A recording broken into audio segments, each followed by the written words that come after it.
Okay, so hi there, everyone, and welcome to our second Peter Gow Memorial Lecture. We had our first one 2 years ago, where we had Aparecida Vilasa, that we're very honoured to have, who I think is joining us online today as well.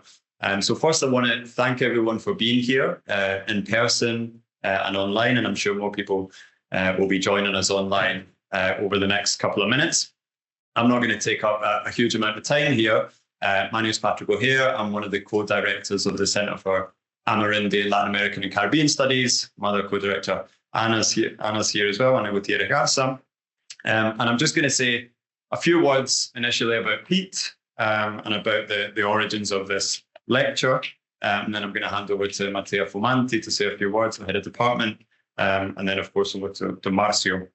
So I have to say, I didn't have a huge amount of contact with Pete. I can't say that I knew him all that well, but I was an undergraduate student here in some of his last years in the department. So I was lucky enough to be taught by him and share some time both in the classroom, in his office, and even in the odd protest. So I'm just going to read out a little bit of his background, which I'm sure many of you know already, but there may be some new students here, people who work in different areas who don't necessarily know about Pete's impact and legacy. So I'll say a few words. There's a lot of people here I'm sure can add to this and even correct me if I've got anything wrong. So Professor Peter Gow was born in Edinburgh and completed his undergraduate degree in social anthropology at the University of Cambridge and his doctoral thesis at the London School of Economics. It was during his doctorate that he first undertook field research with the Yine or Piro people of the Peruvian Amazonia, an experience which was to become a defining one for his career and which led to a lifelong relationship with the Yine Piro people of Santa Clara village and the wider Urubamba River area. He was the author of two influential and groundbreaking books of Mixed Blood, Kinship and History in Western Amazonia and An Amazonian Myth and Its History. The first book brought the Yine life world to vivid life in a reorientation of anthropological understanding of kinship away from a focus on blood ties and genealogy to an exploration of how kinship is created temporally as history out of experience and the memories of the experience of care. The second book, an extraordinarily original analysis of the history of transformations of a myth in relation to its changing historical context, was made possible by his breakthrough insight with the Yine that people are not acculturated and thus impoverished. Rather, the Yine are merely caught up in, produced by, and actively produce long-term historical processes, as indeed all Amazonians do. Pete regularly published in Spanish and Portuguese, and a translation of his first book was recently published in Peru as De Sangre Mezclada, Parentesco y Historia en la Amazonia Peruana.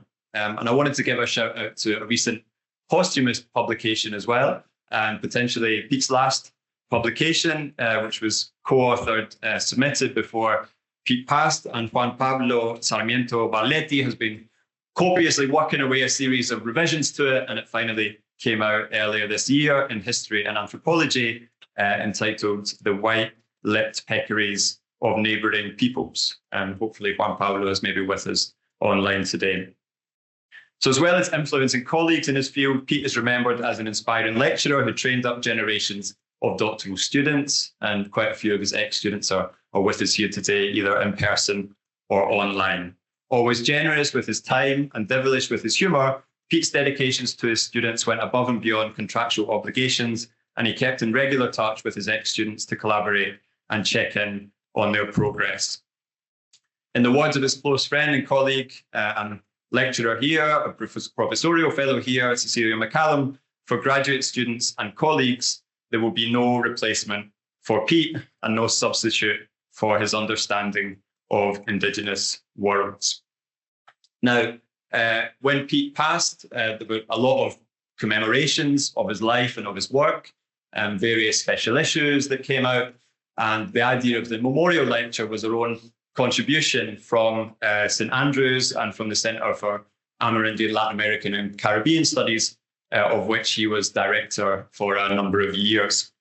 And it's really made possible by a lot of donations that came in.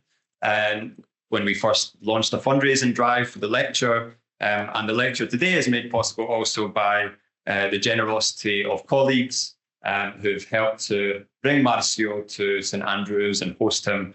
And we're very, very happy to have him here. So I would just say, in order to make this event possible, the fundraising drive for the memorial lecture is still active.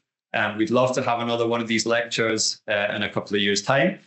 So I'll drop the link into the chat for those of us online, or if you look up Peter Gow Memorial Lecture or Saints Funder, you'll be able to find the link to quite easily make a donation. So I'm going to hand over now to our head of department, Matteo Formanti, who's going to say a few words before I introduce our 2026 Peter Gow Lecturer. So Matteo.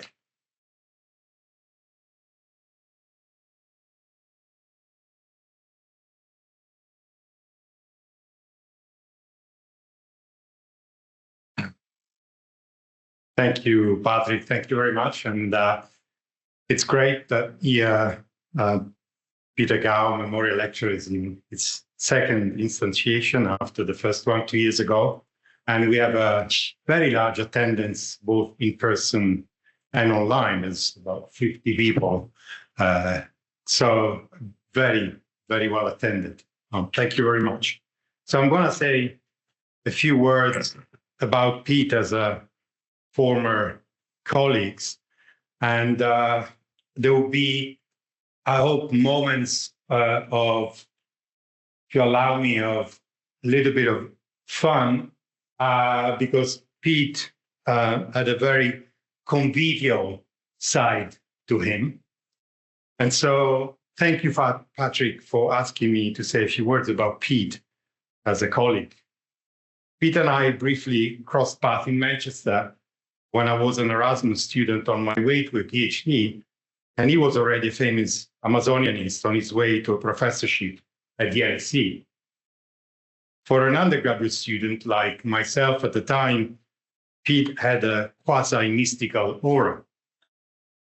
I saw again Pete in the early 2000s in Manchester when he came to give a seminar on Peru's stories of disappearing children in the Amazon. And it was a paper that stuck into my mind for its content, but also for Pete's unique style of delivery. I had heard from his students, friends, and colleagues that Pete was charismatic, and his performance on the day confirmed what I'd heard. Pete delivered the paper with few notes in front of him, a couple of images, and a map, and spoke off the cuff for over an hour with his crescendo of dramatizations and trademark finger wagging.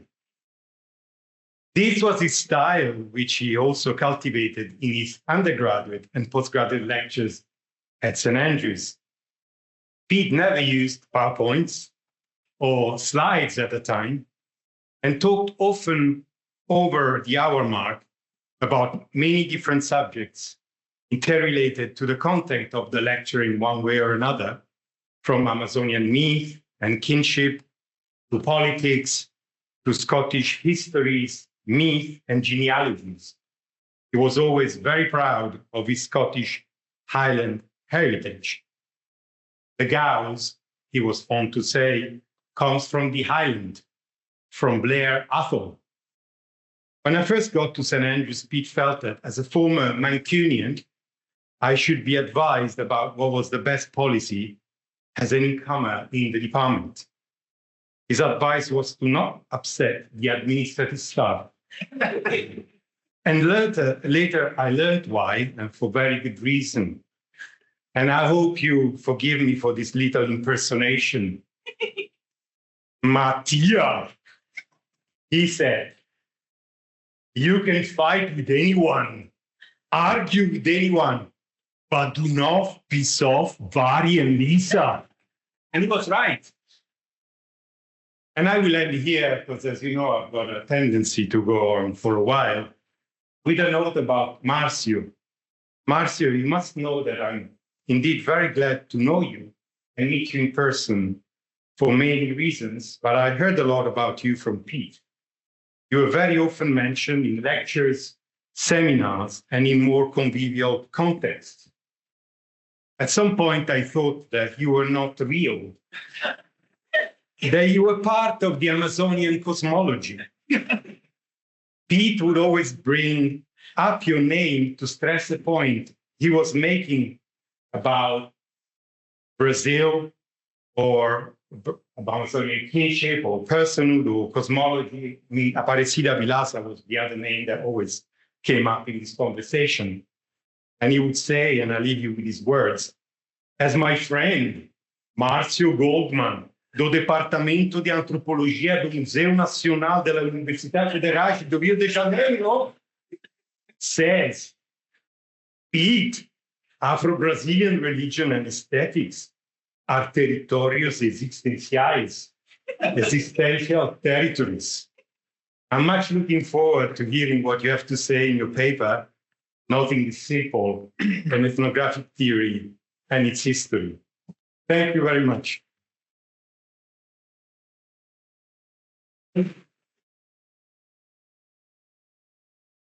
Well, I feel like Matteo's done a good job of introducing Marcio already, but I'll give a slightly formal, more formal kind of introduction. And also just want to mention that we're very grateful and happy that Pete's sister, Vivian, and niece, Ali, can also be here with us today. Somebody said favorite niece. You know, I don't want to get in any trouble with that, but that's what they're saying, favorite niece. So Marcio Goldman is currently full professor in social anthropology at the postgraduate program in social anthropology at the National Museum, Museu Nacional, in the Federal University of Rio de Janeiro, and holds fellowships in the National Council for Scientific and Technological Development and the Foundation for Research Support of the State of Rio de Janeiro. He's the author of several books and articles, including Cómo Funciona a Democracia, Uma Teoria Etnográfica da Política, which was published in Brazil in 2006 and has been translated into English as How Democracy Works, an ethnographic theory of politics. Most recently, he has been in the field studying the cosmopolitics of Afro-Brazilian religions in Candomblé, Terreiro, in the city of Ilhéus in the south of Bahia. And a book on the subject is in preparation. Today, he's going to be given the Peter Memorial Lecture entitled Nothing is Simple, an Ethnographic Theory and Its History. And then we're very lucky to be followed by Elizabeth Ewart, who's going to be the discussant today. So over to you, Marcio. Thank you.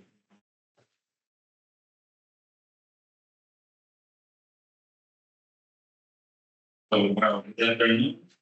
I'd like to begin with some acknowledgements. First, with Christina Torres and Goldman, who had the initiative to invite me to this second Peter Gao Memorial Lecture, giving me an opportunity, finally, to pay homage to a great man. Also to Patrick O'Hare, who accepted the proposal and worked hard so that I could be here. To Elizabeth Ewart, with my paper, for receiving me at Oxford, and to giving me the beautiful trip from Oxford to Scotland.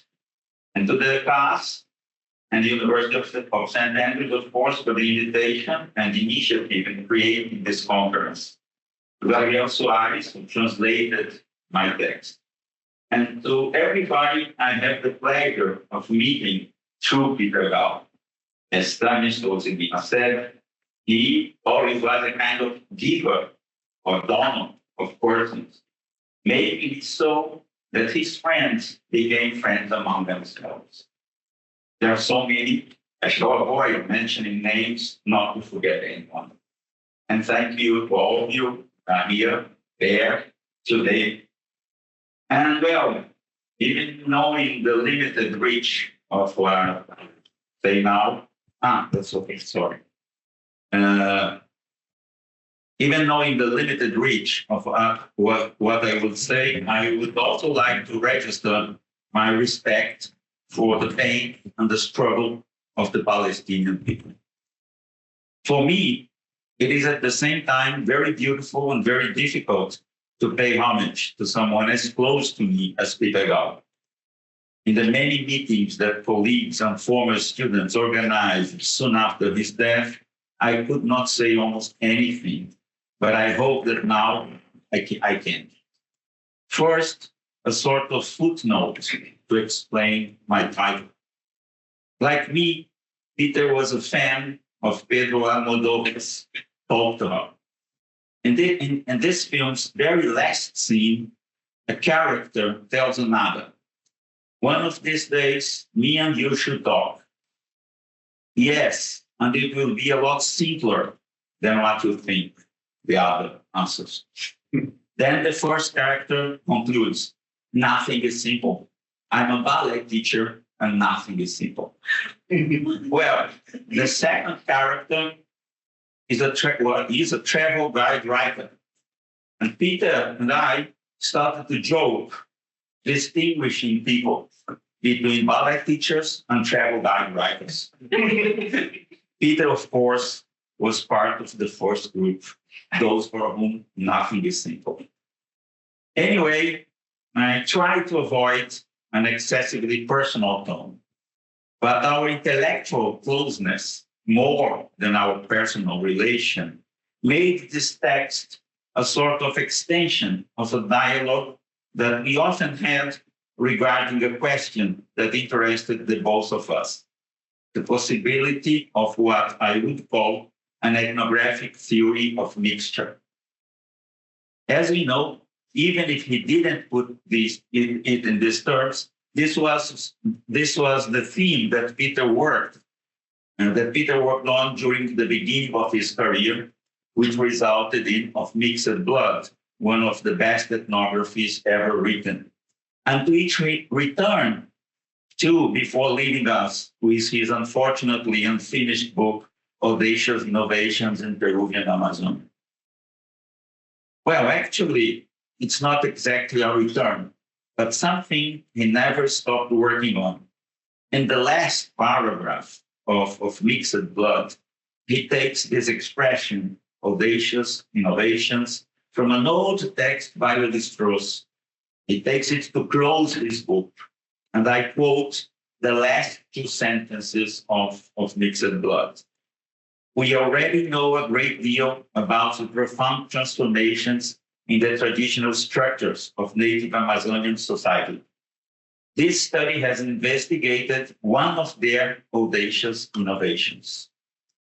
As the expression also appears a dozen times in an Amazonian myth and its history, I believe we can suppose that this is the theme that spans Peter Gausen's finished trilogy, and that in some way articulates his work. And I'll begin with a sort of personal story, but it will be really brief. As an aside, I'd also like to apologize for my English, which will look even more clumsy as I refer to, and I quote, the great stylist who was Peter Gausen. Therefore, feel free to interrupt me if something is not understandable or does not make sense. The story occurred almost a quarter of a century ago, in 2002, the year I first came to St. Andrews, brought by Peter, who was preparing to assume Joanna Olren's chair, to whom I take this opportunity to pay all due tribute. Surely, we were talking about anthropology, when he asked me if I knew an album by Charles Mingus named Cumbia and Jazz Fusion from 1978. I didn't know it, and he concluded more or less like this. Every time I hear someone talking of syncretism, I feel like saying, listen to this. Peter had then just published an Amazonian myth and its history, and I had begun writing my book about politics from the point of view of the Black movement in Ilhéus, in Bahia. But it's to say that he apparently was no longer working with mixing, while I hadn't started yet my work regarding syncretism and miscegenation. The conversation, however, produced lasting effects. On the one hand, because I believe that he already was imagining his future work on acculturation, as we shall see. On the other, because my study of politics in Ilhéus was ethnographically centered on a candomblé temple, one of the Afro-Brazilian religions about which the literature is verbose in its references, generally superficial and derogatory to syncretism. Returning to Brazil, I managed to buy Mingus' wonderful album, and I think I understood what Peter wanted to say. that it was necessary to stop thinking of syncretism as a disordered mixture, spurious or decadent, of some original purity, and to start thinking of it in terms of composition, that is, as a sort of work of art. And art, as we know, is one of the topics to which Peter dedicated a good part of his work. 2 months later, he wrote me saying that he had listened to Mingo's album again. I quote, "I had been struggling with the correct way to describe what happens when people borrow ideas from each other. I had experimented with the notion of culting from linguistic, but that is a very ugly word. When I heard the Mingo's track, I remembered a conversation with you about fusion. Have you thought any more about that?" This was November 2002. My answer in my email English was, "I never thought about it again, or rather, I always think about it, but never very seriously. As you know, this is related to the classic theme of syncretism in Afro-Brazilian religions, which has never been studied in a really interesting way. I recently spoke to an ethnomusicologist about this, and he seemed to find it funny that I was interested in fusion. Still, I think there is something in that." Well, this happened in 2002. 1 year later, a master's student, I supervised her thesis, presented a thesis titled Works of Art and Concepts, Culture and Anthropology in the Perspective of an Afro-Indigenous Group in Southern Bahia. This was a study about a group of people living in a small town not very far from Ilhéus named Caravelas, who think, in the strongest sense of the term and in their own words, and they think about themselves as Afro-Indigenous. Cecilia's work shows, above all, how this group developed a notion of Afro-indigeneity, employing the same techniques they use to create works of art made of wood found in the few forests that survived the invasion of eucalyptus trees that are grown for paper production. They call this technique resurrecting dead wood. And it consists in transforming a tree that fell or was felled into beautiful sculptures or furniture. In short, for them, it's a question of liberating certain forces contained in apparently dead wood that, even if not manifest, are still virtually present in such a way that a new form, a new life is revealed, and the supposedly dead wood returns to life. Now, if the artist can rescue and reclaim these forces, investing them in a new form, the same can occur at the social, cultural, and political level. Dances, is it working? Yeah. Okay. Dances, songs, prayers, knowledge, forms of solidarity and resistance, all apparently forgotten, can return to life. The activist, like the artist, liberates forces contained in the dual sense of the word in forms, in the same way that a new life can be found in dead wood. A new force can always be awoken from experiences of resistance to domination. The other central point to Cecilia's work is that it resisted this temptation to explain what her informants were really trying to say. On the contrary, she followed in a detailed and profound form what they effectively were saying, doing, and above all, thinking about themselves, the others, the world. We learn then that when they say, we are Afro-Indigenous, the verb is does not need to be understood as something on the level of an identity supposedly produced by the mixture of Africans, and indigenous people. Avoiding this cliche, which generally leads us to search for identities and unities in the same way colonizers sought for chiefs, Cecilia's work led me years later to attempt to develop the notions of counter-miscegenation and counter-syncretism, which I will soon speak about. And this brings us back to my conversation with Peter. In 2004, during the EASA conference in Vienna, he presented a paper titled Authentic Autodenominations in Peruvian Amazonia, the Emergence of a Fusion Concept. And I quote the initial abstract sent months before the start of the conference.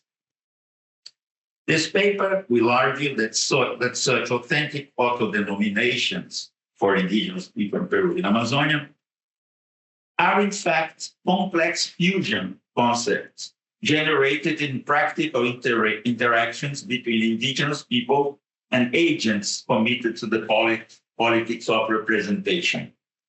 The concept of the fusion explores the possibility of refining the concept of creolization through the contrast between the forms of world music and fusion as pioneered by Charles Mingus. While the former, world music, is a simple mixture of style, the latter is a search for the form of a neighboring style within the manifold immanent potentialities of a given local style. End of quote.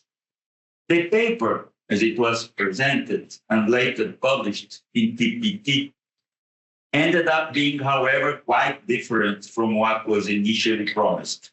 And neither the concept of fusion nor the name of Charles Mingus are mentioned anymore. So we can ask what occurred between the original proposal and the final results. And this leads us back to our correspondence.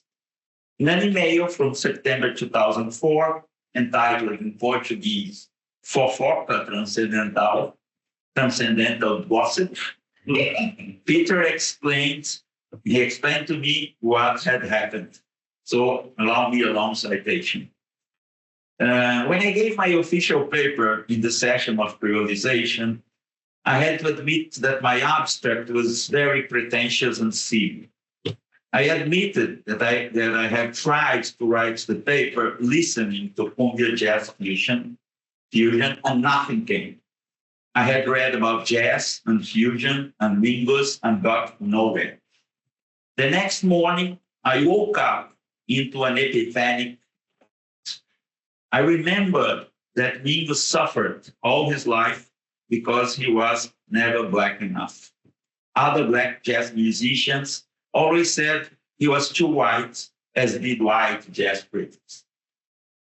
That is why he wrote cumbia jazz fusion, and why it is such a fantastic piece. That is why nothing came when I was listening to it. It is a self-portrait. The music points to Mingus himself and to his own resolution of the problem of who he was. He was a fusion. And then I realized why I knew it. When Charles Mingus wanted to collaborate with Johnny Mitchell, in fact, he was attracted by a piece that she wrote, which was a 25-minute fusion of rock and roll, folk, jazz improvisation, and classical. End of quote. A few weeks later, Peter sent me a new email. I attached the full piece about Mingus, I'm quoting. It takes the form of a letter to Johnny Mitchell. In this letter, that I imagine was never sent, Peter speaks of Johnny Mitchell's music, which he really loved, jazz, Miles Davis, Charles Mingus, the Vienna Conference, the concept of fusion, anthropology, the INE, etc. I quote just a little part of the letter. I had read about jazz and fusion and Mingus and gotten nowhere. The jazz books say that fusion is some ghastly aberration that happened in LA, And the books on Mingus say that Cumbia jazz fusion is beautiful, but never explained why. But I am sure you are right. You is me. You are right. And that there is indeed an important concept for anthropology in that music, but I couldn't find it there. But maybe you should listen to that music and you might find it. I have to constantly remind myself that I am not special. I'm just an ordinary guy, the equal and brother of Charles Mingus. And as this crossed my mind, I realized the full nature of what I had just thought. In what possible sense could I be the equal of Charles Mingus, for heaven's sake? I'm tone deaf. I can't even sing in tune. But I reflected that I could try to be more like Mingus in relation to my own things. I had finally met Mingus in Vienna in 2004. And then I realized why I knew this Charles Mingus and I, why Charles Mingus and I do have something quite special in common. We are both fans of Paprika Plains, and Mingus was attracted to this piece because it is fusion, real fusion. It therefore seems that Peter attributed the difficulty of bringing Mingus' concept of fusion to anthropology to the fact that this concept translated a strictly personal experience, which as such was almost impossible to comprehend for those who had not lived it. Which sounds a little strange, because as Giovanna Baquido, Elizabeth Ewart, and Portly, Stafford Walter have shown, and I quote them, throughout much of his writing, Peter's ability to place himself in the shoes of others, to empathize and imagine the world through the lives and the experiences of others stands out, end of quote. And at least to me, there is no doubt that Of Mixed Blood is one of the most brilliant results of this ability. On the other hand, the apparent paradox between this ability and the impossibility of comprehending Mingus is undone when we remember that the process Peter adopted was ethnographic, not theoretical. In fact, he always liked to emphasize his Malinovskian heritage. And in this sense, he always reminded me of another Peter, the one created by Dorothy Sayers, an author he liked a great deal. As Stephen Jay Gould, another author he also loved, as Stephen Jay Gould showed, Lord Peter Wimsey, the other Peter, is, I quote, a conscious antidote to the Sherlock Holmes tradition of logical deduction. He solved his cases by integrative insights, end of quote. And I think it was Eduardo de David de Castro who described to me with precision the sensation of reading and listening to Peter's texts and lectures. They generally begin with an apparently very arbitrary proposition. For example, the Mashko are ancient Ine who refused to continue living with the whites, and proceed with successive integrations of ethnographic elements in such a manner that by the end, even the most initially skeptical reader ended up convinced of the argument. In a 2011 interview given in Portuguese in Brazil, Peter makes this point explicit in such a way that it reintroduces personal experience. I quote, I never tinkered much with theory. Of Mixed Blood was in small part how a fatherless orphan like me found a world that he wasn't looking for. Everyone thinks that is a book about miscegenation, caboclos, all that. It is that, yes, but in fact, it's very naive. There is a naivety that I think was very good. I only repeated what they were saying. End of quote. This position is also probably the reason for a more or less evasive answer to a question raised by Brazil, to a question raised by Brazilian anthropologists in another interview, 2017, published in TPT. After mentioning the book Peter was finishing by then, Audacious Innovations, they asked him if there was any connection to ideas of anti-miscegenation developed by José Antonio Kelly and of counter-miscegenation developed by myself. Peter answered saying that what he wanted to do was to recover the original meaning of acculturation as it was elaborated by German anthropologists. I quote, the development of a common basic culture among the tribes of diverse origin found on the Upper Rio Xingu, end of quote. In other words, quote again, acculturation is what indigenous Amazonian people have historically been doing all along, and therefore that indigenous Amazonian sociality is profoundly marked by that fact and deeply implicated in effectuating it. He concluded by gently refusing any parallel between acculturation, mestiçagem, miscegenation, anti-mestiçagem, anti-miscegenation, and counter-miscegenation. And I quote finally. To finish this, I have no idea what José Kelly and Marcio are doing with these concepts of anti-mestizo, but I'd be interested to find out. I can't really comment on that without just being ignorant. I'm sure that they are doing that. What they are doing is really interesting. They are both very smart guys. End of quote. Of course, Peter understood perfectly what both José Kelly and I were trying to do. And that wasn't because after all, it wasn't very different from what he himself had already done since 1991. I think that he offered us an alternative to this infernal dichotomy between acculturation, which erases the singularities of a people, and so-called resignification, which supposes that during contacts and encounters, nothing really occurs, and things are only passively absorbed. To the contrary, as Leroy Jones and Miri Baraka suggested, the question is not only, or it's never, to adapt to oneself to a supposedly exterior and objective world, but to adapt this world actively so that one can live, can live in it with some dignity. Peter had demonstrated that among the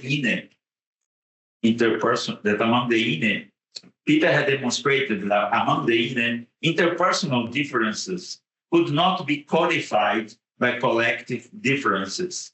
And the fact that distinct categories of people exist or have existed does not imply that every person has necessarily to belong to only one or a few of these categories, which means that from an inner point of view, mixture is not the opposite of purity. And people can identify themselves perfectly well as being, in their own words, of mixed blood. In this sense, and opposite to the Western cliché, mixing is not exactly a problem, but something like given. And the question is how to manage it. The INE appear to do so through a continuous variations between degrees of differences. Thus, the importance of adverbs that we showed. They say really INE, more or less INE, etc. And also by betting that what is different will always originate something different, a sort of what Félix Guattari called heterogenesis. Well, all of this could also be said about what is called Afro-Brazilian syncretism or Afro-American syncretism. Already in 1978, the great Afro-Brazilian intellectual Abdias Nascimento distinguished a syncretism that was in some way false or forged. And I quote him, a syncretism which, far from resulting from free exchange and open choice, flows from the necessity that the African and his descendants had to protect their religious beliefs against the devastating onslaughts of the dominant society. So he distinguished this sort of syncretism, false or fake, from the only, I quote him again, from the only phenomenon that deserves the name syncretism, that which in a symmetrical fashion involved different African cultures between them and the Brazilian Indians, end of quote. If the former cliche points, the Western cliche, points to standardization, the latter does not demand the elimination of differences so that relations may be established. In other words, the question is not to refuse mixing, but how to mix, which brings us back to what I understood when Peter introduced Mingo's work to me. Syncretism is a work of art. Obviously, I will not attempt to explain here what José Kelly means by anti-mestiçagem. However, in my case, as I noted earlier, the elaboration of an Afro-indigenous notion in Caravelas, by people of Caravelas, made me notice the possibility for a new image of the encounters, let's call them like that, the encounters between peoples and ideas, an image capable of escaping the grand narratives of dominant discourses in Brazil and many other places. Open the possibility of resuming from an anthropological basis, that is, ethnographic, comparative, and generalizing, two themes that articulated have preoccupied both social sciences and Brazilian politics for at least 2 centuries, miscegenation and syncretism. In Brazil, these terms are usually applied to Afro-Brazilian people, but with variations such as mixture, acculturation, etc., they are also employed for indigenous societies. And even if the first term, syncretism, has generally, miscegenation, even if miscegenation has generally been reserved for processes seen as being of a biological nature, and the second for so-called social phenomena, there is this famous formula by Minas Rodrigues, one of the greatest authors of the 19th century. He said, syncretism is the miscegenation of the spirit. And this also shows us that it's more complicated, this kind of separation. Well, the central point is that this phenomenon have always been approached from the perspective of the supposed problems raised by so-called nation building. It was in this context that both syncretism and miscegenation have been thought of sometimes as obstacles to overcome in the formation of a national identity, sometimes as cultural peculiarities that, on the contrary, make possible the elaboration of a national identity, at once original but comparable to those found in the older countries. The broad strokes of this story are, well, even if the numbers are somewhat controversial, it is probable that over the course of 300 years, almost 10 million persons were forcibly embarked from Africa to the Americas in what possibly constituted the largest migration in history. The 4 to 5 million persons that could have arrived at what we today call Brazil found, as we know, millions of indigenous persons, victims of a genocide that, parallel to the African diaspora, sustained the formation of the so-called modern. In this sense, the encounter between Africans and indigenous in the Americas is the result of the largest process of deterritorialization and reterritorialization in human history. It is remarkable, therefore, that a phenomenon of this scale has received relatively little attention, or to phrase it better, it received the type of attention that in adopting dominant perspectives ends up completely disregarding how it has been conceived outside of them. And also leaving aside what I would call the transcendental dimension of the encounter, that is, the fact that it is not only determined by historical circumstances, but above all, determinant of all that occurs afterwards. This story, which is the story of all of us, mortal powers of annihilation and vital powers of creativity coexist.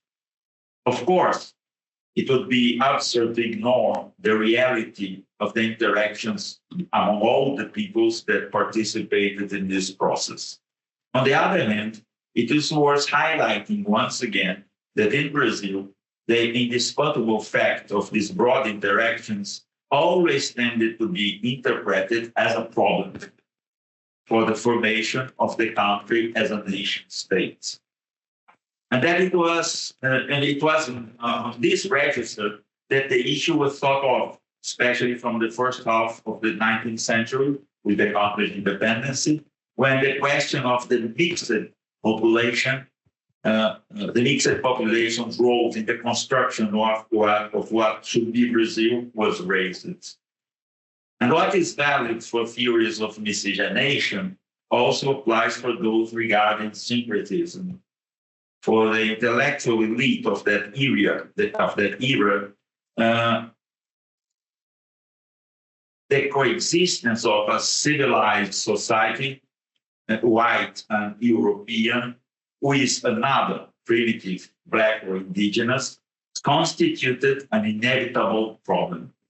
And if initially it is indigenous populations and their assimilations that were the focus of concern, from the 1870s on, the so-called Black question begins to be seen as the main problem in the overall context of the ethnic and cultural formation of what they call Brazilian society.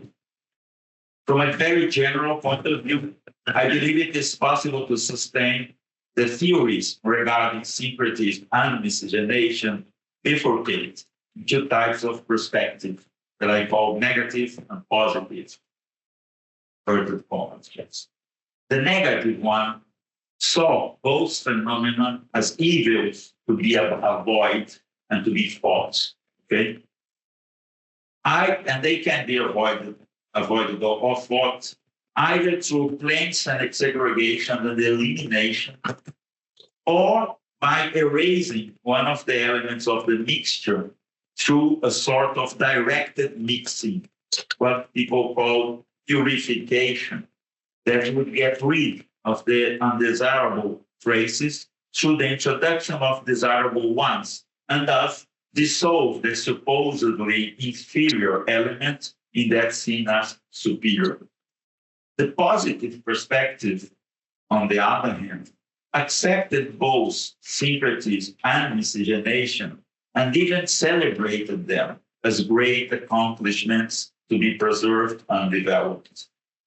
But beyond their obvious differences, what these points of view have in common is a conception of diversity that supposes that the inevitable destiny of any set of differences is homogeneity, manifesting itself either through purging and purification or through mixture and amalgamation.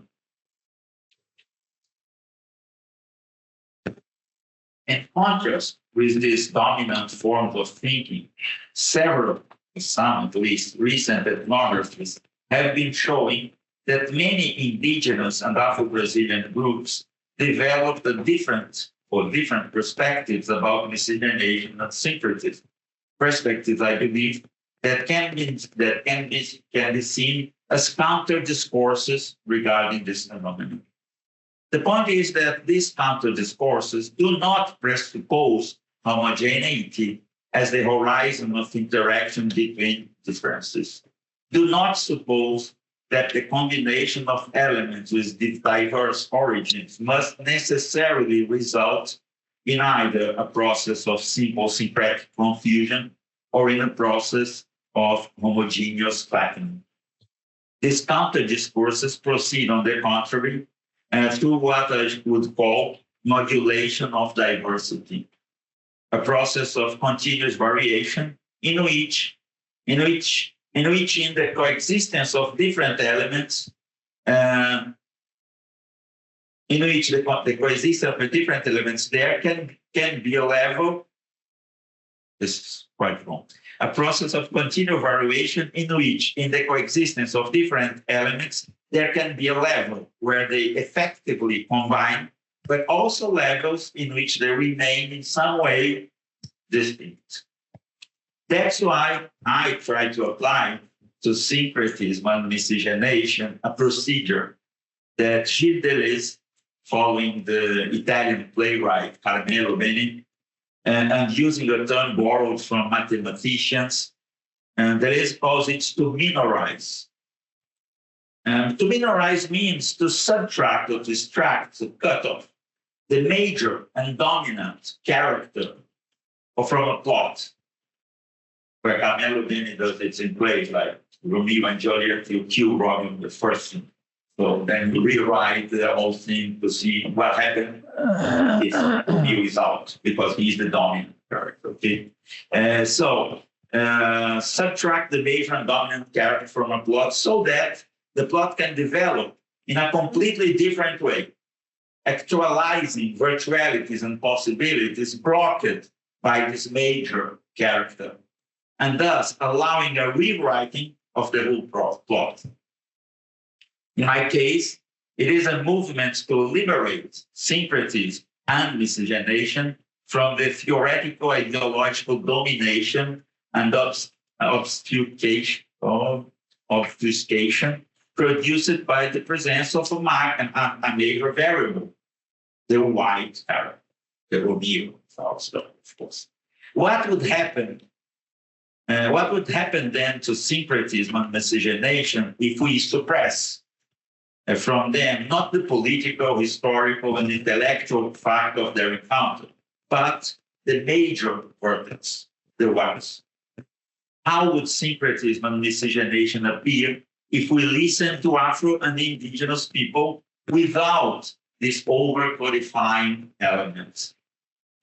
In 1973, Roger Bastide already observed, and I quote, that anthropologists are interested above all in the phenomena of African candomblés adaptations to white society and Luso-Catholic culture, which is to say that the greater part of the writings about what Bastide called in a very poetic way, the encounter and marriage of the African gods and the indigenous spirits of Brazil, the greater part of what was written about this was written from a point of view that subordinated what I have called the Afro-indigenous relation to a third element that structured the field of inquiry at the same time as it dominated the socio-political sphere, the white European.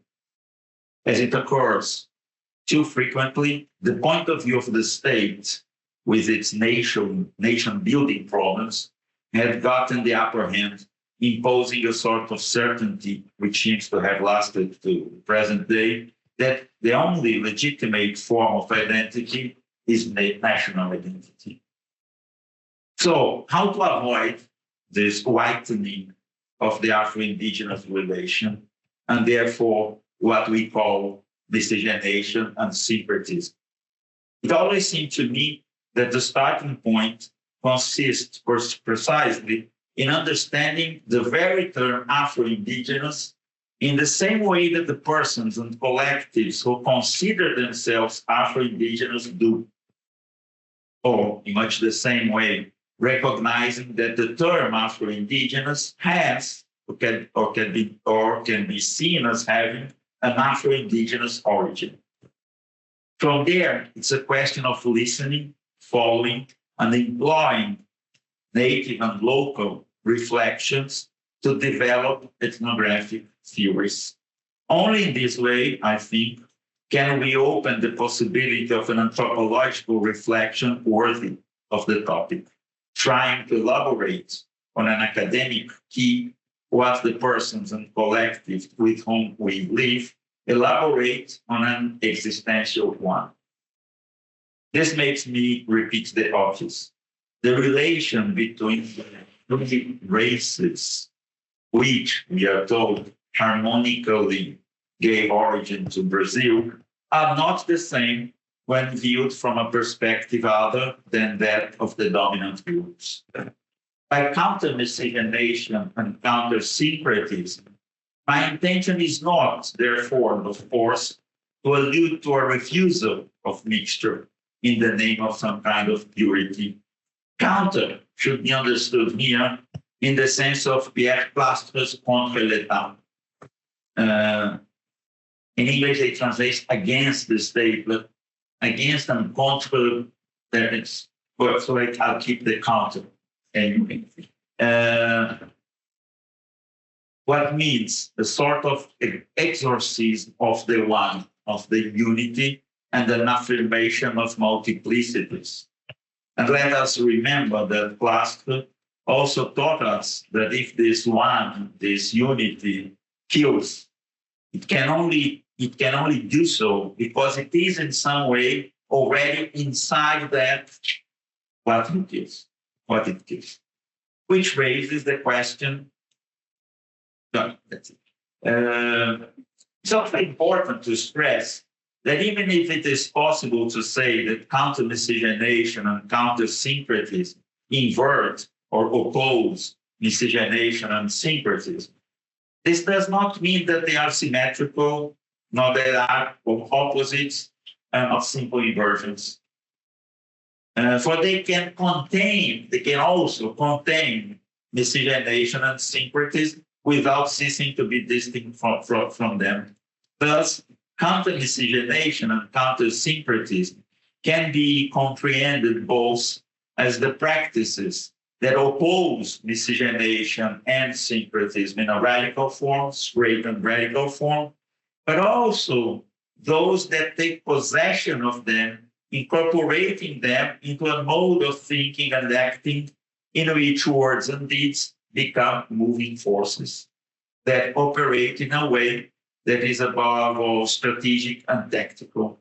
In short, it is something akin to an optical device with a dynamic focus, continuously switching between overview perspectives, where differences may be eclipsed, and detailed ones when differences are highlighted.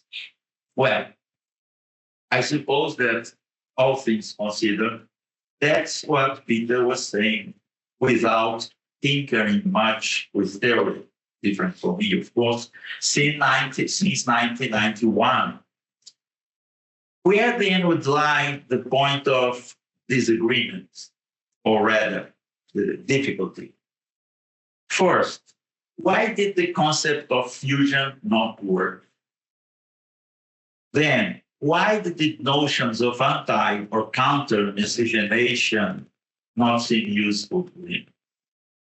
In relation to the first question, to the first point, my hypothesis is that the concept of fusion didn't work due to a certain semantic instability, because by fusion we can understand two similar but not equal things. According to the Oxford Dictionary, fusion means primarily, I quote, the process or result of joining two or more things together to form one. However, the same dictionary adds a musical and a culinary sense to the term. I quote again, music that is a mixture of different styles, especially jazz and rock. Cooking that is a mixture of different styles. And as we know, And as we know, that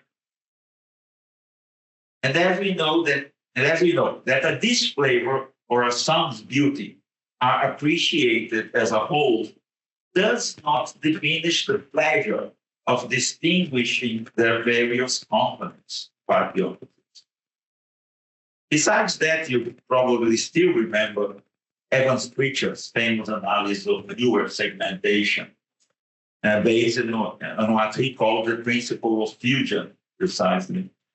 You also must remember, however, that in this case, the term did not mean exactly that they are fused, that they become one, okay?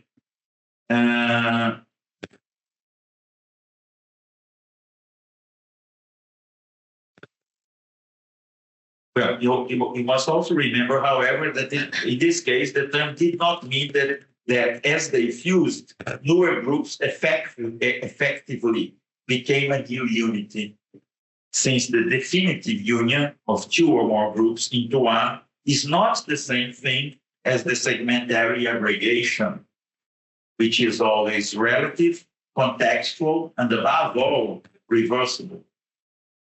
Secondly, why did notions of anti or counter-miscegenation not seem useful? A question that takes me back to my correspondence with Peter. 2016, I wrote telling him, amid personal problems, that I was rereading of Mixed Blood, and that the book, quote, gave me a certain peace of mind. He answered,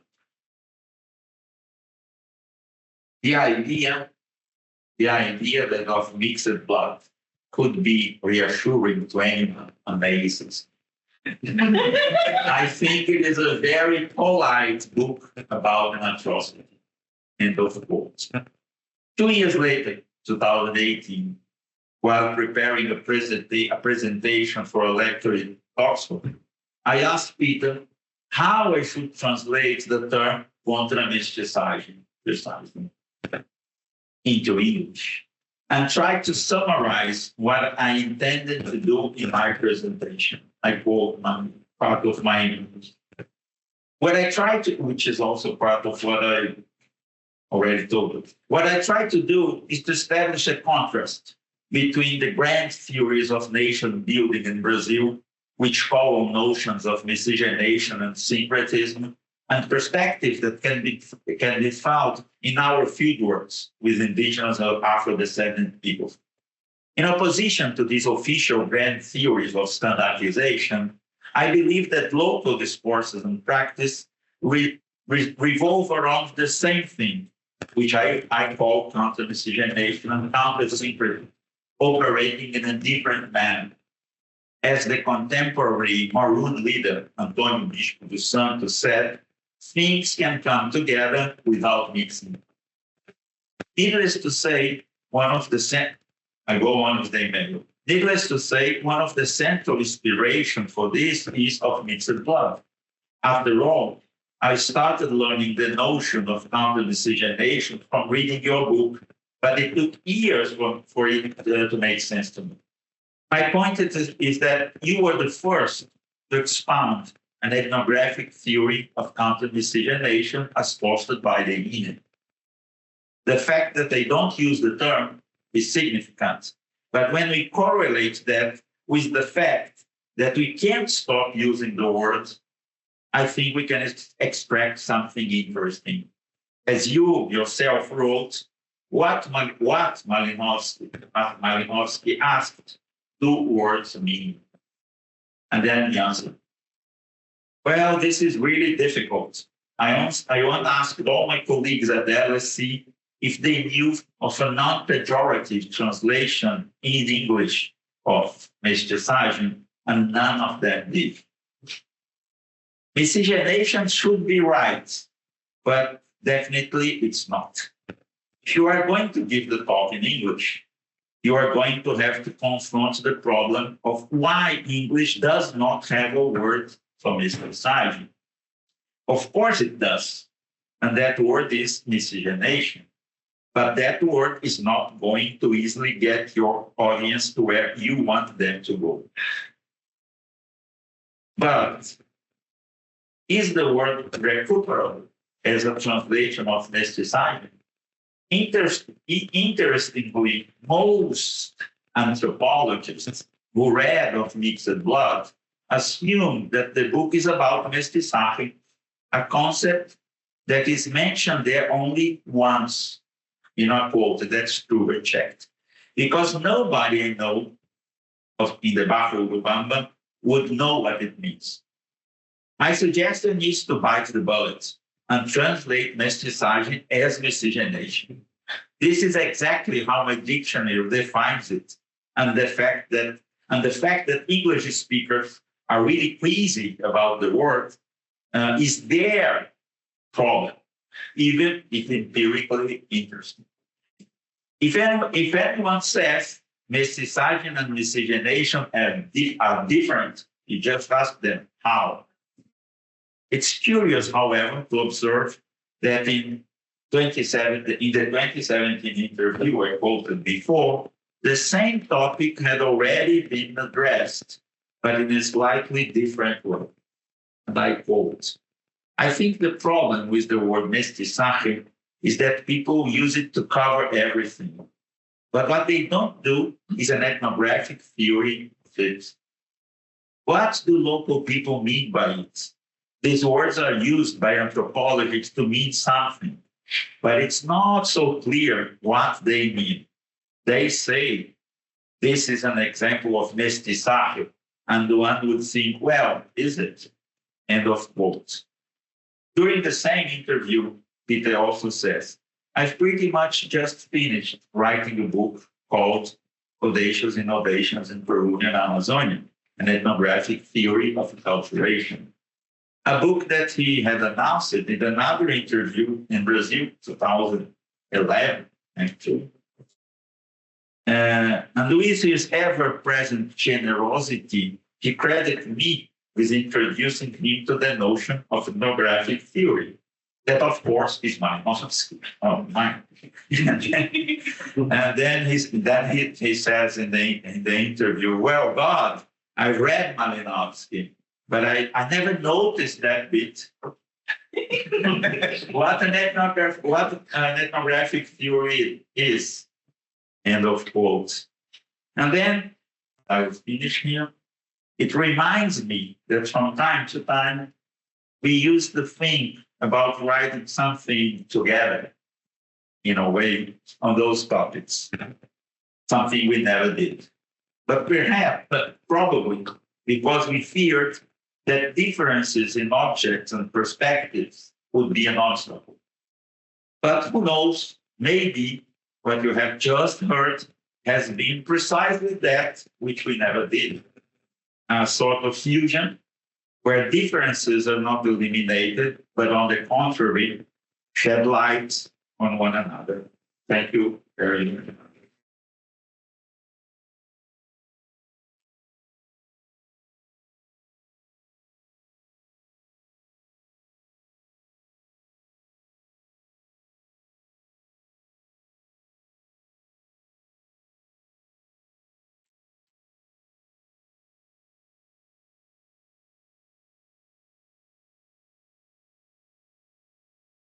Thank you, Marcio.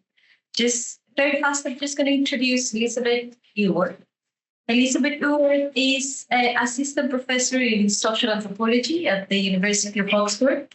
She obtained her PhD at the LSE under Peter Gao, obviously. Her research is with indigenous people in central Brazil, where she has been living and working amongst the Paraná people. Her original research focused on Paraná concepts of self and the other by explaining the relationship between Paraná people and other indigenous groups in the area, as well as non-indigenous people. She has long-standing interest in the material and visual aspects of Amerindian worlds, including body adornment, beadwork, garden design, and village layouts, and also is interested in the anthropology of everyday, such as gardening and child rearing. Amongst her publications, she has a book called Space and Society in Central Brazil, a Paraná ethnography, and we're very happy to have you here, Elizabeth. Thank you. She's going to comment on Marcio's paper. Right? Thank you. Well, thank you so much, and Marcio, really thank you very much for your wonderful lecture, and thank you also for the invitation to make some comments. Of course, I'm making these comments very mindful of the fact that we still have an 8-hour plus journey home to Oxford to take together. So this is a challenge. I could really hear Peter's voice in your lecture. And I couldn't just hear his voice, but as some of you who will have known Peter will also have seen that you've not just heard his voice, but you've also seen some of his gestures. As Peter was here, I don't know which directions the mixtures, fusions ran, but your hand gestures are remarkably connected to one another in really beautiful ways. Now, Peter was at once an audacious thinker, but he was also very, very generous in sharing ideas with all of us. And I think today you've been incredibly generous in also sharing your conversations and your dialogues with him through those many, many email exchanges, which would be otherwise hidden to us. So thank you for that alone. I just wanted to make a few short comments on your lecture. Now, I think it's really interesting that English language doesn't really have a very good term for the kind of mixing that we've just discussed here. Because if I understand you well, we're talking about a way in which being Afro-Indigenous, for example, is neither completely fixed, but also not understood as a kind of third identity that would be premised on either premised on or perhaps even equivalent to either Afro-Brazilian or Indigenous modes of being. So it's not a third way. Perhaps put in another way, the problem is that we tend towards assumptions that sameness and homogeneity are either desirably or inevitably the outcome of sort of interactions between different peoples. Or alternatively, that difference is something that needs to be somehow controlled, and difference becomes a problem. I think that is something that accompanies us as anthropologists in lots of interesting ways in our teaching as much as in our own thinking. So there are limits then to the extent in which different people, different diverse practices can weave in and out of one another's lives without it, in a sort of Western modern sense, leading to a third stabilized situation. But if I understand you well, to be Afro-Indigenous, it's precisely not to assume a third identity, but rather as a dynamic and perhaps importantly historically, contingent way of being in the world. That's one point that I wanted to sort of just check with you in a sense that that is indeed where you want to go. Because I was struck in your lecture by the mention of finding life in Deadwood that some of your students described.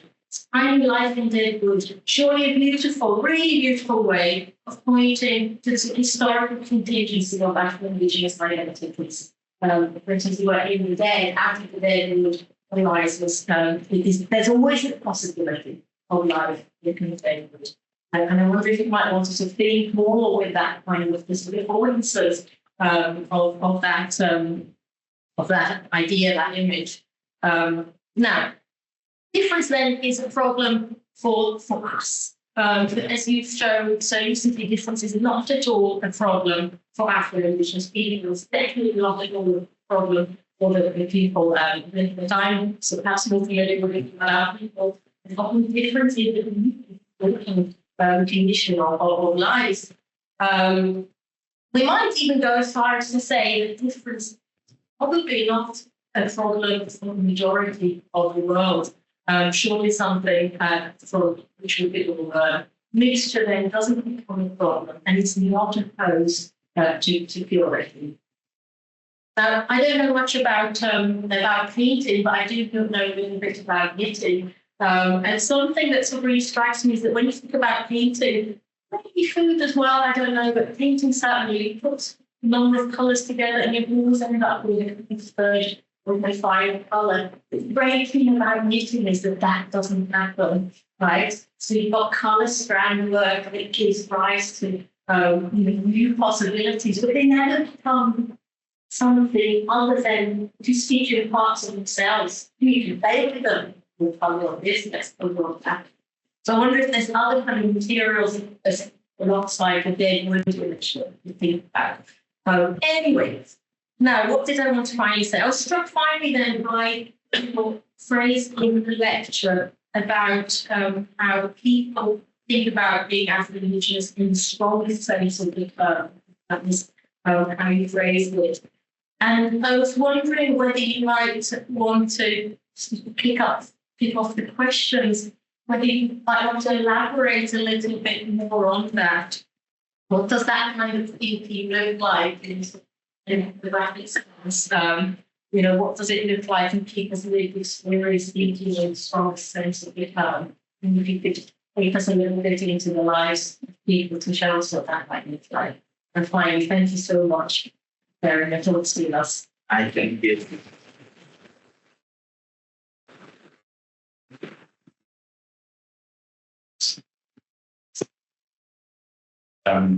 Thank you, Marcio. Thank you, Elizabeth. Martin, do you want to respond to those provocations and comments? Okay. But I think let's be very kind of brief because I think that two main things. Let's say, first of all, let's start on the end. Okay?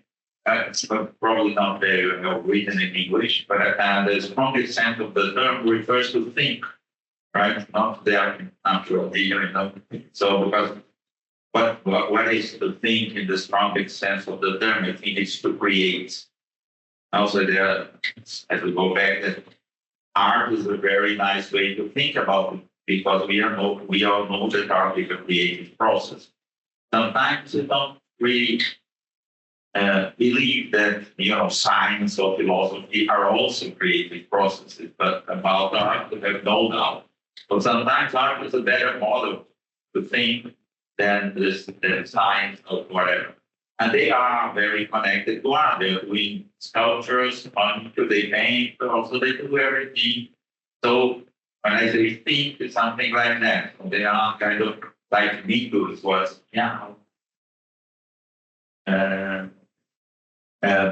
Charles Mingus was thinking in the strongest sense of the term when he composed cumbia jazz fusion.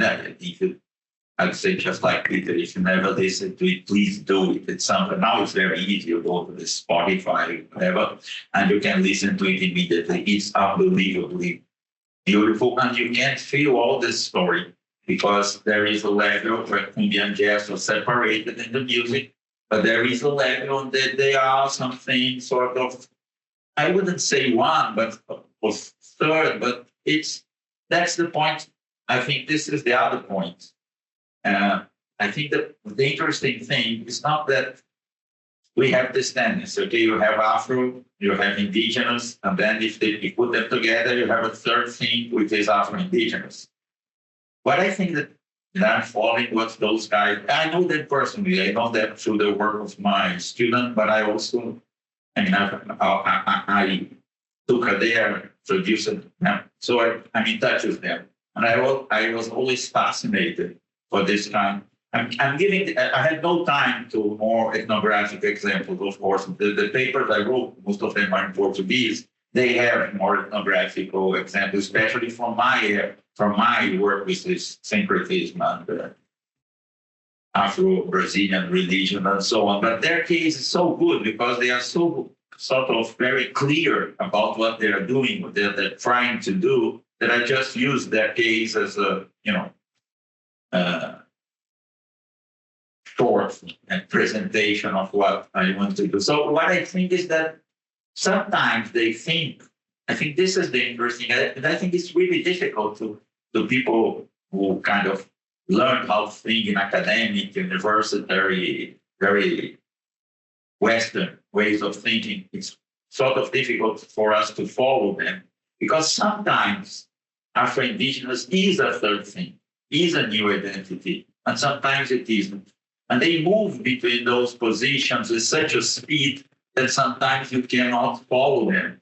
And of course, we tend to translate this as contradiction, paradox, whatever, but I don't think these words are really okay to describe what's going on. I think it's what we should try to do is to learn to also think in this way. I use this Galatian expression. Of course, I always use philosophical things only as translations, not really want to apply philosophical concepts to anyone. But I think sometimes this very kind of strange philosophers, the stranger the better, I think they also create sort of different concepts and ideas that they are useful to help us translating or understanding those very strange ideas that people we work with do. So Deleuze has this notion of continuous variation. So the important thing is it is variation, but it doesn't stop. So this Afro-Indigenous thing for me, it's better translated in this way because it means that, as I said, sometimes it is, sometimes it's not. Or purity and mixture. Sometimes it seems they oppose it. Sometimes they don't. So I think the real thing is that being opposed, it's not that our choice would be, should we oppose or not oppose purity and mixture? But I think that for them is, should we use this opposition or not use this opposition? Sometimes they use the opposition, and that it doesn't mean that they consider themselves absolutely pure. They can say, we're more or less even. A bit black, something like so they are using it, but sometimes they don't. So this oscillation, let's say this movement, this is what sort of attracted me and this kind of thing. And it's very good, syncretism in Brazil, we have all this African gods, and you associate them with the Catholic saints. So this god, so we say like that, Ogum is Saint George, to give an example. So the problem is that this is not really is, but it can be in some moments, and and when they try to explain it to us, people, very ignorant people like us, of course, they tend to emphasize that really is. But of course, if you do some field work, if you learn with them, you'll see that this is continuous variation. Then you will learn how to ask the true questions. But what does this mean? But can you do this to St. George? Of course not. But you can do it to Ogum? Of course you can. So they are not the same thing. Yeah, sometimes. And then go on. And this is the interesting thing, I don't think we have to formalize that. A philosopher maybe would want to find a specific kind of logic behind it. Not worried about that. As Peter said, well, we have to repeat what they say.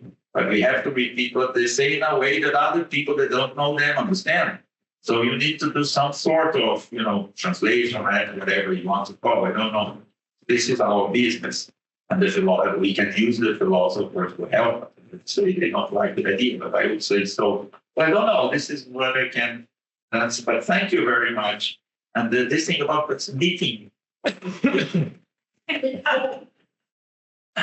course. And this is a brilliant image, of course. And the meetings, but you have other one. You have this patchwork, for example, also. When you have this patchwork that you can put things together, and the colors, sometimes they almost fuse, right? But they also stay different depending how you combine. So all this, so people from Caravelas, they also help us realizing that we do this kind of thing, but we don't pay attention to them, or we try to kind of reduce them to the more standard ways of doing things. So patchwork is not like painting. So the interesting question, what is the singularity of patching? So I think this would be more interesting. Anyway, thank you so much. Thanks, Marcio. Yeah, please signal to me if you'd like to ask a question. Huon, I think you wanted to ask about. Yeah, thank you. Good. I actually now. Thank you for a great talk. And I think one of the signs that I think it's not no.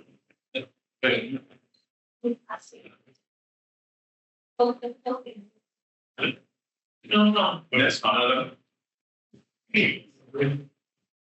Oh, hold on. Thank you. That looking at. Go ahead. Yeah, well, sorry. Thank you for a great talk. And I thought the sign for me is sort of really got to that. But I only really understood what you were trying to say at the very end. And I think it really. So, okay, so go to a concrete example because that's in a way Pete's point.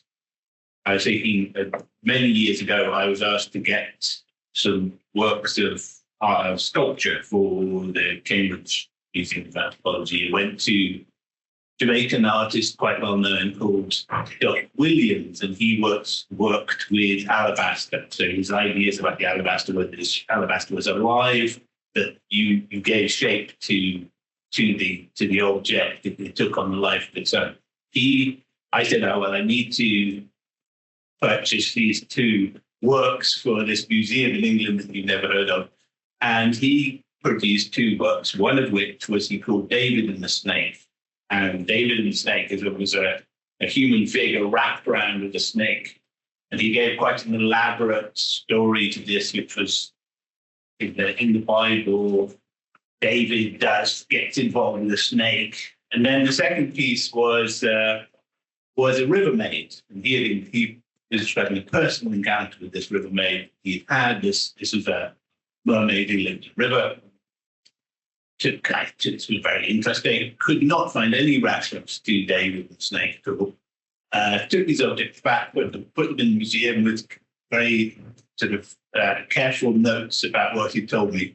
And only years later realized that both these figures together were a representation of Mami Wata, the transatlantic deity. So is this, what is going on in this situation? First of all, there's kind of my confusion as the white anthropologist. And also there is a kind of communication coming in the opposite direction, which is a kind of ambiguating AC/DC kind of communication, the kind we're talking about.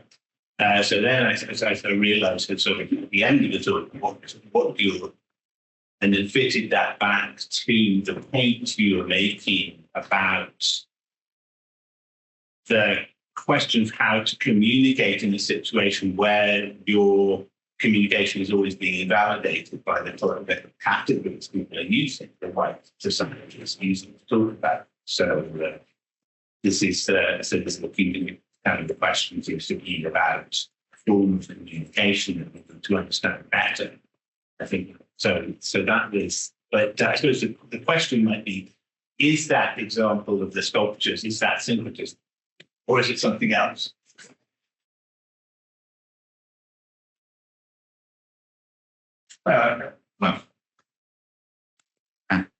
Is it working? Yeah, it is working. It has to be very close actually. Yeah.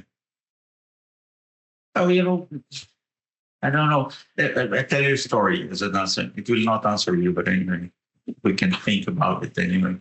There's a very famous story about a priestess of Candomblé. And those long ago, in the 80s, one university in Bahia organized a very, very interesting meeting and putting together academics and people from Candomblé. Okay. Now it's quite common, but it's really fascinating that they did it in 84 or something like that. And only 20 years later, then they did it again. But it was published. So this is the lucky thing. And this was a moment where the story is interesting because you can see the whole very aspects of what I was trying to say, okay? It was a moment, the late 70s, there was a movement in Bahia, both among terreiros, the candomblé shrines and so on, so candomblé centers and so on. But also it was when appeared something that was called the Unified Black Movement. It was a political movement, sort of, that fighting for the rights of Black people, etc., etc. And they were very against syncretism because they said, of course, syncretism, is just our gods are our gods. They do not have anything to do with these white people gods, etc., etc. And some of the candomblé centers sort of accepted this idea, and they produced a manifesto, something that they wanted the great priestesses of Bahia to sign. Some of them did sign, some of them did not sign. And this is another story, very complicated. I have no time to explain. But anyway, in this meeting, the priestess who was talking is one of the priestesses that did not sign the thing. She refused to sign it. And of course, in the audience, there were people from the Black movement. And then they asked her a question. It's in the debate. They provoke her about, but what about this thing of syncretism and so on? So, because she did not. So she answered, she gave me, from my point of view, the most brilliant answer. She said, she talks a lot about other questions. Then she, in the end, said, and about this thing of syncretism, this is not a question, this is not a matter of separation. It is a matter of knowledge. So this answer is just perfect because that's the point. It is syncretism. You can say it is syncretism or not. But as I said here, the question is, do you know how to mix? This is the right question. And do you know how to mix does not only mean follow the rules, some sort of orthodoxy, which is a quite weird idea in this context and so on. There is for a reason. The question is you are sort of amplifying the forces or diminishing them. So you get stronger or you get weaker. So if you combine something and it gets stronger, this is the right thing to do. But if mixture goes to the other direction, then you should avoid it. So that's what I said, it's a kind of tactical and strategic. And from what I read in some ethnographies of indigenous people like Marcelo Coelho about the Kiseche, the question about getting married with white people, the discussion is exactly that. Is this make our blood stronger? Will it make our blood weaker?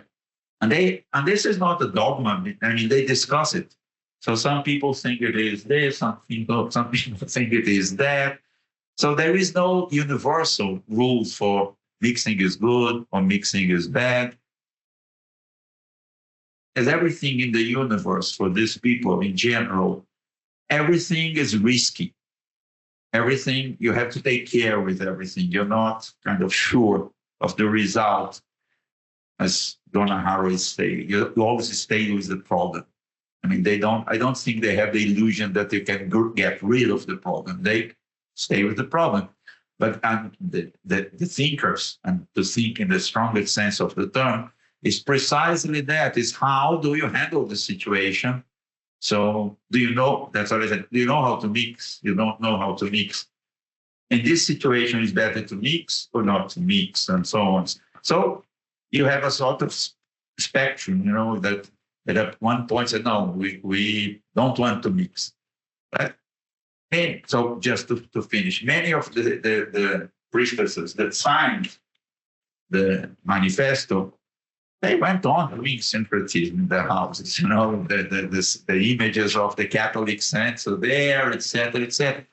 It was important, politically important to sign the manifesto, but it doesn't mean that you can do the syncretism for several reasons. You can really think that between St. George and Ogum, there is a connection, but you can also say, and they say it very easily, well, my mother did it, I'm not going to stop doing it.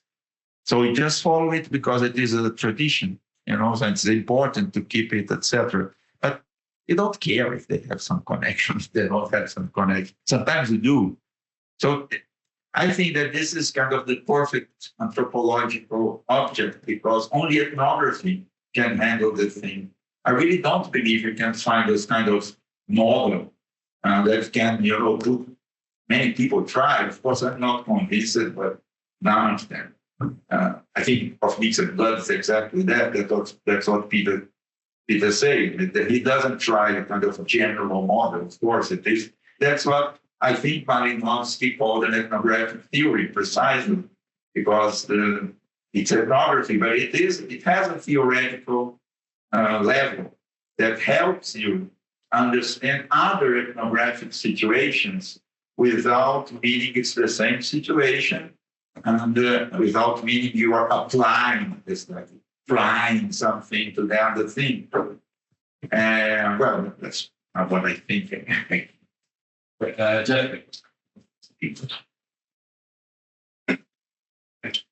Thank you so much. I mean, a really wonderful talk and really animates Peter's work and a nice fusion of your own work with him. Maybe just following on this exact theme here, though, I was really struck in Elizabeth's comments. You made the term historically contingent and thinking about this kind of continuous variation. There's a temporality here, but it almost suggests, right, that in this temporality, it's one thing in one moment and another thing in another moment. And I was kind of struck by, in your talk, I was thinking about Bourdieu and Lacan's essay, The Cunning of Imperial Reason. This insistence, right, on fixity, but also an insistence in this colonialist categorization of wholeness, right, that things must be things. And that if it's one thing or another in different moments, that seems to be a variation that's unacceptable. And I very much like what you had presented as continuous variation. But I was wondering, could we see this in relational terms? Maybe like from psychoanalysis, or I know Donna Haraway thinks of this as well, that there is a thing, an identity, that is revealed in its encounter with another, that is always its own wholeness for the person who is revealing their identity. But the encounter can never reveal the entirety of that identity. And therefore, it's always partial. It's always contingent. And as such, it's not contradictory. It is, maybe just as you had put it, mixing in one way in one moment, in one scenario, and mixing another way in another moment is not just the agency of the agent presenting herself, but it's also the agency of this intersubjective encounter between the two that's actually making this fusion, not just for the Afro-Indigenous fusion, but it's the fusion between the presentation of the Afro-Indigenous priestess and her interlocutor, and whatever that combination is. Is that helpful to think in these relational terms as a dynamism with temporality? But does that then kind of leave us without a stable platform? And then if it does leave us without a stable platform, does that matter? Who cares? Maybe we don't.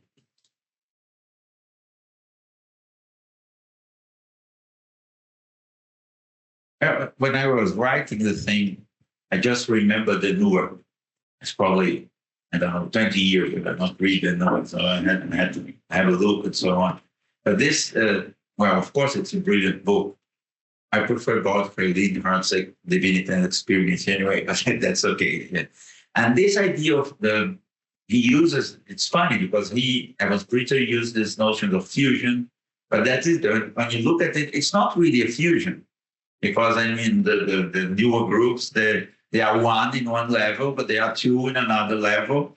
And the fact that they are one is not contradictory to the fact that they are one, so it is something. So maybe I think this has some connection of what you said, because it's always relational.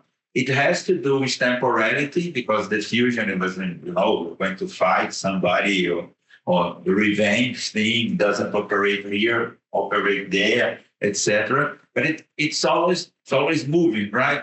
So it's not also linear time, of course, at the same time. big part of the Nur is about this temporality and things like that. I can give you a sort of an example. I was giving to Elizabeth the other day. This guy's from Caravelos, the Afro-Indigenous guy, and they say something like that. They are artists, all of them. It's a different notion of being an artist, of course. They are family, but they are more than a family. And everybody does some sort of art, sculpture, furniture, painter, whatever. And then they say, let's say a painter. So it's a true story. Someone I know. He decided he was going to paint Afro-Indigenous stuff. So images and things that he wanted to be Afro-Indigenous, okay? So he starts to paint, and then suddenly he stops and she said, well, this is too indigenous. The Afro element is not coming. So I have to stop and start again. So he goes to the other direction. And he feels it. He doesn't, I really cannot say if I look at it, but this is his point. This can happen in the painter, the way they dress. I mean, they are also a kind of group that goes out in the carnival and do manifestations, and they use this kind of stuff. And they last year, this was already Afro, though. This year, it must be indigenous because you need a sort of balance between them. The balance is not fixed, but there is some balance and things like that. All in the same direction.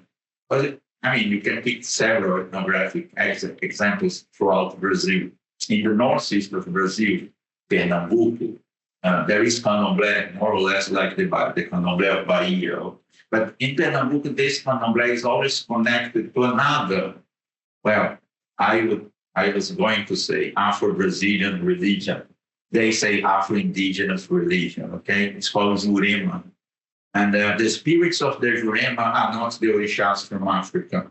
They are Indians from Brazil, mestres, masters that live there. So we have these two things. The candomblé deals with the African gods. And the Jurema deals with the spirits that are kind of local, okay?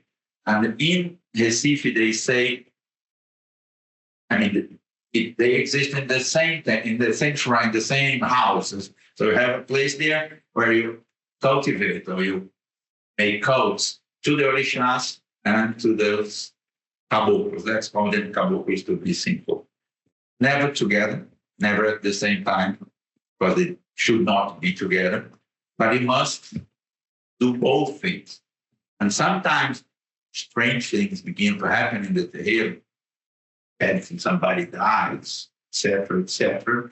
Then maybe someone there are divination processes, of course, and they said, well, the caboclos are not happy because we are only praying the Orishas, or vice versa.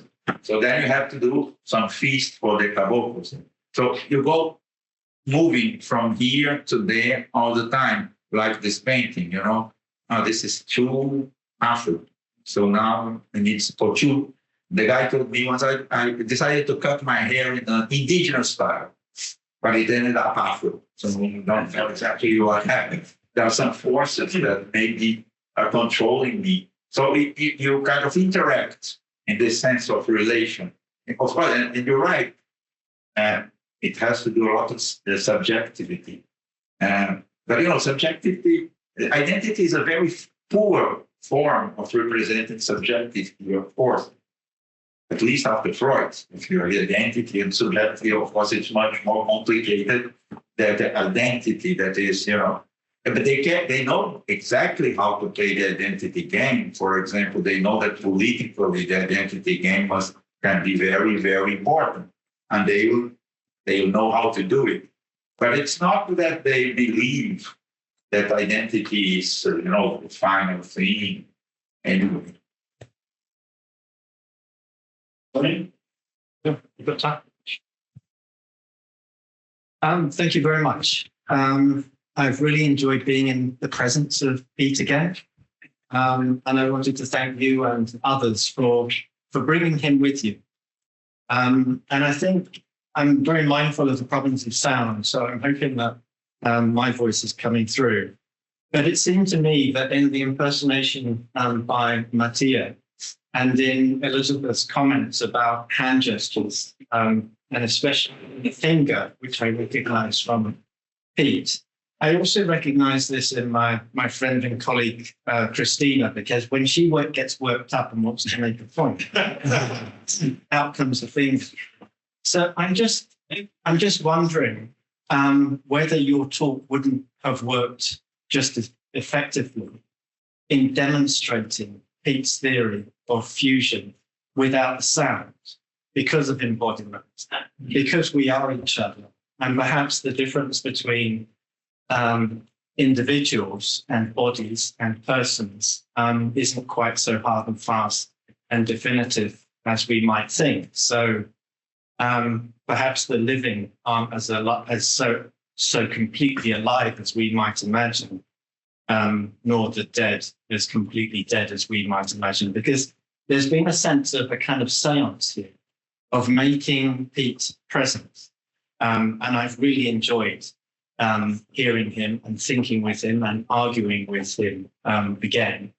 And I don't know if it was for people who are online, whether they've been aware too, but each time you mentioned Pete's name and argued with him, there was a crackle.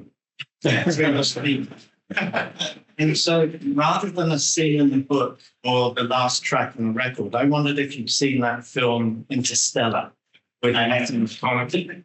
And it just reminded me of that final scene where he's trapped behind a bookcase in the Tesseract, the 4D hypercube, and he's able to communicate through Morse code.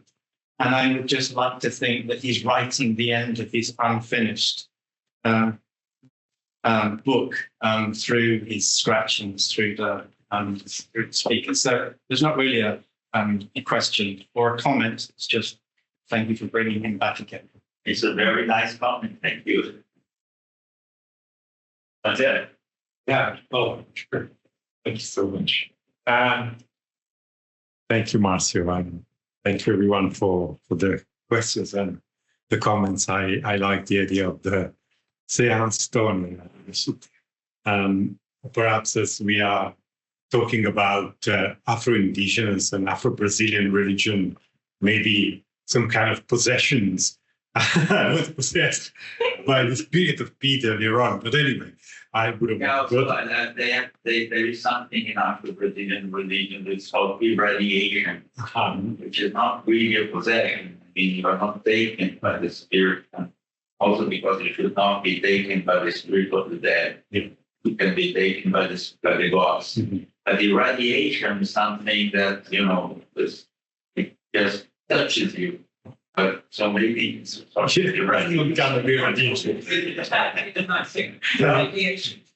Good. So I really liked your talk, and I want to go on to this point of continuous variation, and I was really struck at some point when you talked about kind of philosophical concept or ideas as sometimes helpful to think through, especially when we're talking about something so complex and difficult to really pinpoint here. And as you talked and you talked about these concepts in relation to Afro-Brazilian, Afro-Indigenate, Afro-Indigenous movement, was thinking about Stuart Hall's discussion on cultural identity and on his usage of Derrida's term difference from French, différence, which is also deferred. So this idea of identities as continuous and deferred and not static, but in continuous transformation. And one of the things that of course, Stuart Hall talks about really central is the fact that within the term Afro or American or Afro indigenous, the term, the constructive element is the hyphen in the middle. Yeah. The hyphen in the middle is that allows these possibilities of kind of continuous variations and transformations. And of course, much of Stuart Hall's work was taken on then by his student, Paul Gilroy, in The Black Atlantic, and his kind of tripartite distinction between essentialism, anti-essentialism, and anti-essentialism, which is the anti-essentialism is the one of Black intellectuals in the Black Atlantic and Black musicians, particular jazz musicians, whose music contributed so much to modernity. And so I was wondering whether, when we look at Mingus, or we listen to Mingus music, then there are these echoes of Gilroy on the one hand, and of Stuart Hall's ideas about taken from Derrida's of difference and difference.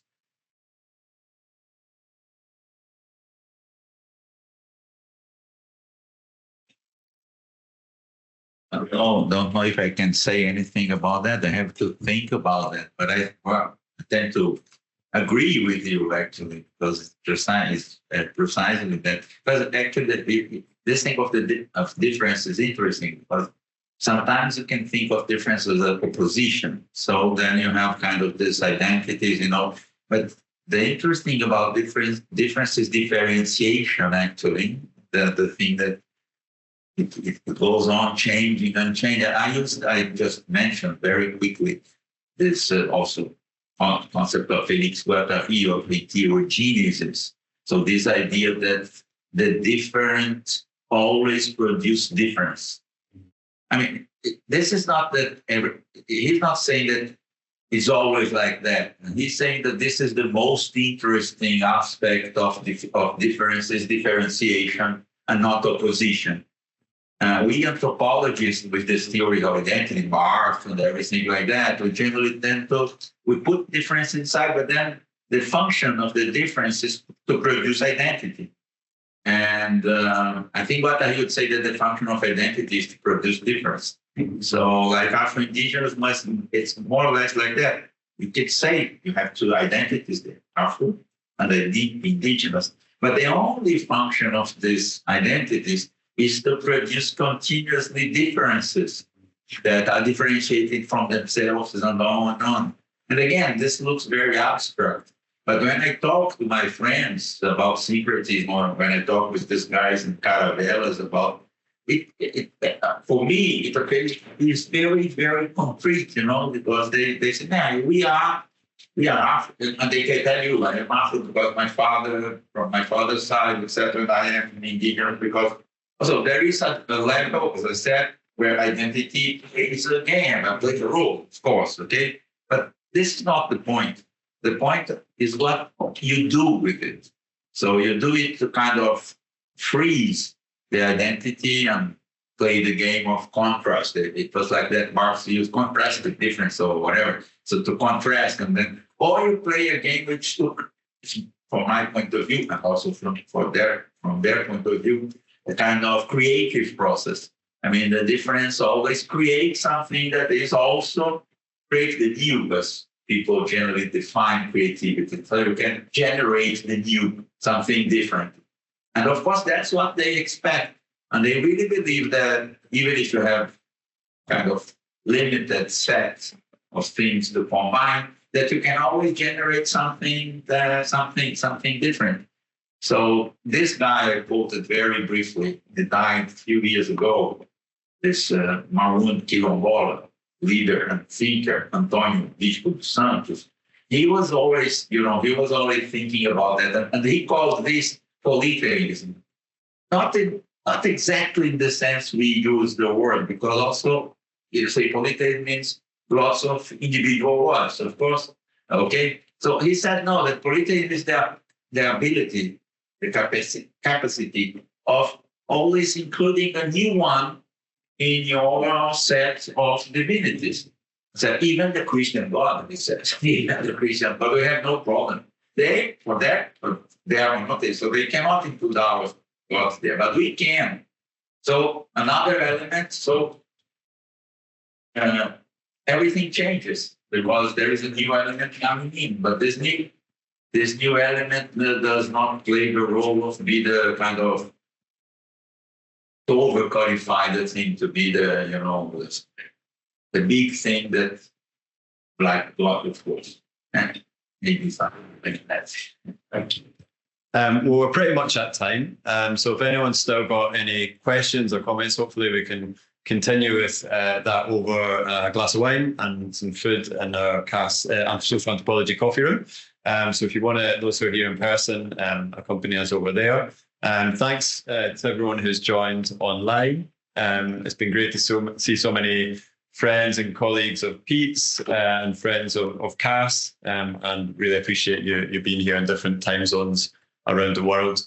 So I'd just ask everyone again to thank Marcio Goldman for being our 2026 Peter Gow Memorial Lecturer.